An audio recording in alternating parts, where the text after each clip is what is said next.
Civil score કેવી રીતે સુધારવો થોડુંક આપણે ફાસ્ટ જોઈશું. સૌથી પહેલાં જો તમારો કોઈ હપ્તો રિસન્ટલી બાઉન્સ થયો છે તો તેને તાત્કાલિક ભરવાની કોશિશ કરો. થોડાક પૈસા ભરી દો એકવાર. પૂરો હપ્તો ના ભરે તો કંઈ નહીં, અડધા ભરો તો પણ ભર દો અને એને રેગ્યુલર કરવાની કોશિશ કરો.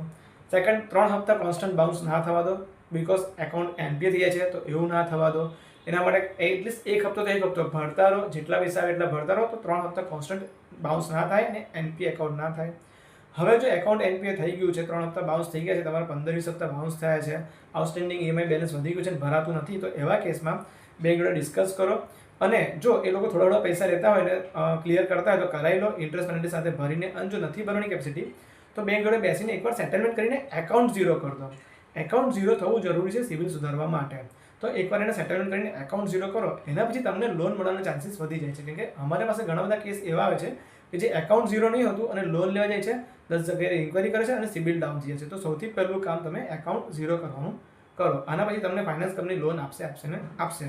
ગોલ્ડ લોન લઈ લો, કન્ઝ્યુમર લોન લઈ લો, કાં તો પ્રોપર્ટીમાંથી પ્રોપર્ટી પરચેસ માટે ફાઇનાન્સ કંપનીમાંથી લોન લઈ લો, રેગ્યુલર હપ્તા ભરો, સ્કોર અપ કરો, 3 વર્ષના ઇન્કમ ટેક્સના રિટર્ન ભરો અને 1 વર્ષ પછી તમે સરકારી બેંકમાં પ્રોપર્ટી લોન ટ્રાન્સફર કરીને રેટ ઓફ ઇન્ટરેસ્ટ વધારી શકો છો.